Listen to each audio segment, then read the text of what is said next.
Hello friends, welcome to fact of reality. देखा जाए तो इस दुनिया में फूड यानी भोजन को लेकर एक चक्र बना हुआ है और यह चक्र मुख्यतः जानवरों पे बहुत ज्यादा लागू होता है, क्योंकि कुछ जानवर मांसाहारी होते हैं तो कुछ शाकाहारी होते हैं और कुछ जानवर ऐसे भी होते हैं जो दोनों ही होते हैं, मतलब शाकाहारी भी और मांसाहारी भी।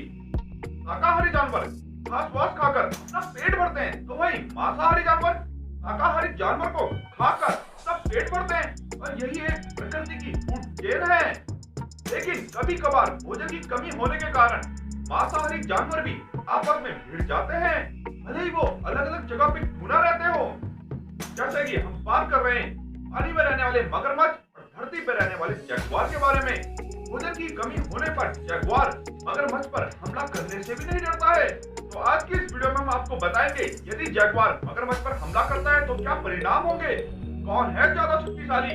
तो इस वीडियो को आप अंत तक जरूर देखिएगा और आपने अभी तक हमारा चैनल सब्सक्राइब नहीं किया है तो सब्सक्राइब कर दीजिएगा और बेल आइकन को जरूर प्रेस कीजिएगा ताकि ऐसी रोमांचक जानकारी की नोटिफिकेशन सबसे पहले आप तक पहुंचे। क्रोकोडाइल यानी कि मगरमच्छ जो कि पूरी दुनिया में फैले हुए हैं। इनकी कई प्रजातियां होती हैं। इनमें सॉल्ट वाटर क्रोकोडाइल सबसे बड़ी प्रजाति का मगरमच्छ है।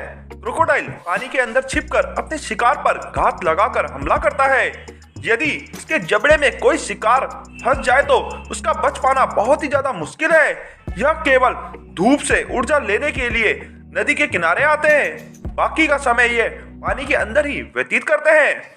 मगरमच्छों को दुनिया के सबसे ज्यादा बेरहम शिकारियों में से एक माना जाता है, क्योंकि मगरमच्छों ने कई तालाबों, नदियों आदि में इंसानों पर भी हमला किया है। हालांकि आज के समय कई मगरमच्छों की प्रजाति विलुप्त हो चुकी है और इनकी संख्या में भारी कमी आई है। इसका सीधा कारण नदियों का सूखना और इंसानों द्वारा इनका शिकार करना है।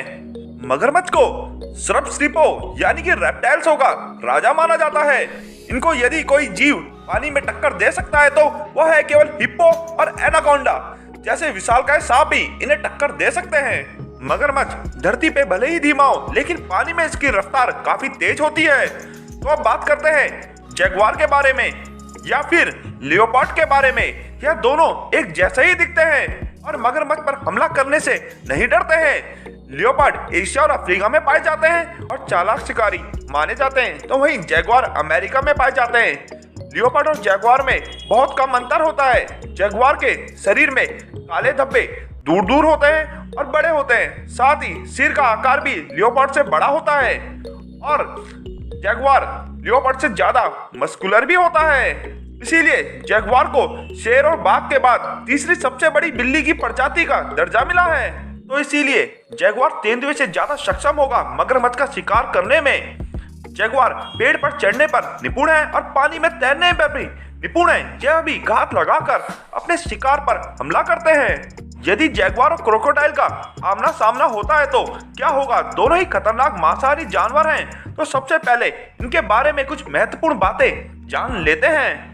क्रोकोडाइल में सबसे भारी होते हैं सॉल्ट वाटर क्रोकोडाइल, जिनका वजन होता है 1000 किलो तक। तो वहीं नाइल वाटर क्रोकोडाइल का वजन होता है 550 किलो तक। तो वहीं एलिगेटर का वजन होता है 220 किलो तक और चाइनीज एलिगेटर का वेट होता है 45 किलो तक। जगुआर का वेट होता है 90 किलो से लेकर 98 किलो तक। मगरमच्छ की पानी में स्पीड होती है 29 किलोमीटर प्रति घंटा से लेकर 35 किलोमीटर प्रति घंटा तक। तो जगुआर की जमीन पर स्पीड होती है 57 किलोमीटर प्रति घंटा से लेकर 80 किलोमीटर प्रति घंटा तक। अब करते हैं बाइट फोर्स के बारे में बात। तो क्रोकोडाइल की बाइट फोर्स होती है 3700 psi, तो वहीं जगुआर की बाइट फोर्स होती है 1350 psi। यह थी इन दोनों जीवों की कुछ शारीरिक विशेषताएं। जगुआर मुख्यतः क्रोकोडाइल पर तब हमला करता है जब क्रोकोडाइल धूप सेकने के लिए पानी से बाहर आराम करते हैं। तब यह घात लगाकर मगरमच्छ पर हमला करके उसे अपने शक्तिशाली जबड़ों में जकड़कर पानी से दूर ले जाता है। लेकिन क्या जगुआर 1000 किलो के शक्तिशाली सॉल्ट वाटर क्रोकोडाइल का शिकार कर सकता है? 1000 किलो का मगरमच्छ काफी ज्यादा वजनी और लगभग 20 फीट बड़ा होता है। इतने बड़े मगरमच्छ को अपना शिकार बनाना जगुआर के लिए संभव नहीं है। इसीलिए जगुआर छोटे मगरमच्छ एलिगेटर को अपना शिकार बनाते हैं। लेकिन जब जगुआर कभी कभार पानी में घुसकर मगरमच्छ का शिकार करने की कोशिश करता है तो उसे अपनी जान से भी हाथ धोना पड़ सकता है, क्योंकि वह पानी में छिपे मगरमच्छ का अंदाजा नहीं लगा पाता कि वह कितना बड़ा है। यदि पानी के अंदर एक बड़ा और वजनी मगरमच्छ हुआ तो जैगवार को निश्चित ही हार का सामना करना पड़ेगा। इसीलिए अधिकांश देखा गया है कि जैगवार छोटे मगरमच्छों और जो पानी के बाहर मगरमच्छ धूप सेक रहे होते हैं केवल उन्हीं का शिकार करता है। मगरमच्छ की बाइट फोर्स भले ही अधिक हो, लेकिन जैगवार एक चालाक शिकारी है। यह इतनी तेजी से मगरमच्छ पर वार करता है कि मगरमच्छ को संभलने का मौका भी नहीं मिलता है। यदि मुकाबला पानी के बाहर हुआ तो निश्चित ही जैगवार के जीतने की प्रायिकता अधिक होगी, और पानी के अंदर हुआ मुकाबला यदि तो यहाँ पर 50-50% चांस होंगे कि कोई भी विजय प्राप्त कर सकता है। वीडियो अच्छी लगे तो लाइक कीजिएगा, शेयर कीजिएगा, सब्सक्राइब कीजिएगा और कमेंट करना बिल्कुल मत भूलिएगा। धन्यवाद दोस्तों।